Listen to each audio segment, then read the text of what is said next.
بادشاہ عالمگیر رحمتullah علیہ نے تھیلی پہ لکھ کر کے بند کر کے رکھ دیا، جب میرا انتقال ہو جائے، میری موت آ جائے، جب میں دنیا سے رخصت ہو جاؤں، جب میں دنیا سے چلا جاؤں، میرا آخری لباس جو میں نے ساتھ لے کے جانا ہے، وہ شادی کے جوڑے دنیا تیار کرتی ہے، سفر کے جوڑے دنیا تیار کرتی ہے، غیر ملکوں میں جانے کے لباس دنیا تیار کرتی ہے، ادھر ادھر جانے کے لیے، تقریبوں میں جانے کے لیے جوڑے لباس پوشاک دنیا تیار کرتی ہے، اور میں کہتا ہوں لوگوں، قبر کی پوشاک ہم کب تیار کریں گے؟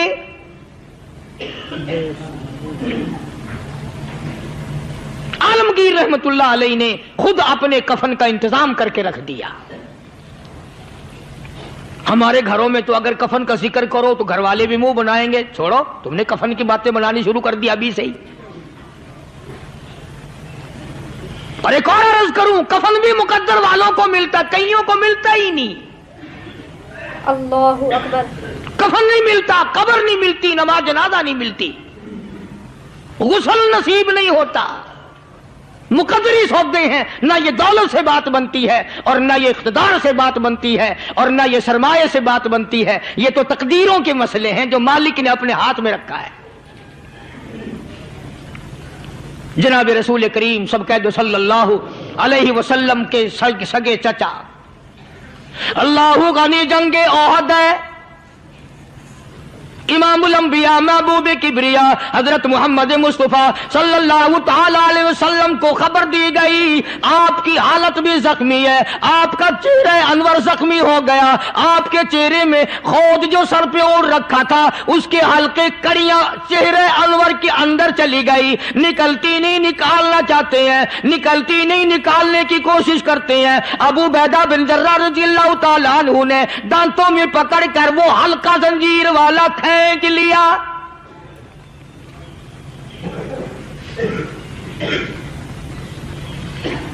اللہ غنی، ادھر خون کا پھوارا چھوٹا، خون کا پھوارا چھوٹا، اللہ عرش الہی سے آواز آئی، جبریل،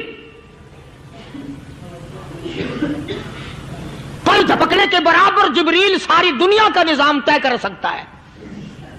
توجہ، اللہ نے آواز دی، جبریل، عرض کیا حضور، فرمایا یاد رکھ اگر میرے محبوب کا خون زمین پہ گر گیا تو پھر تو جبریل کا آئے گا۔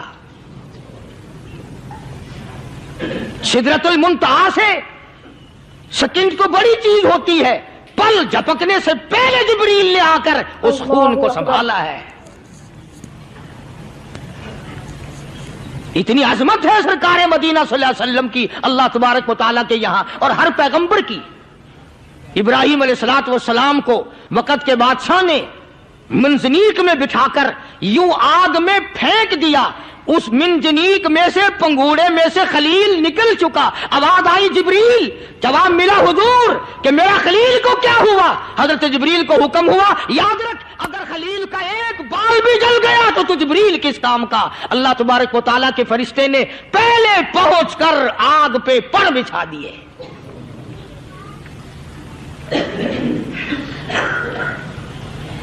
یوسف علیہ السلام کو بھائیوں نے کنویں میں پھینکا۔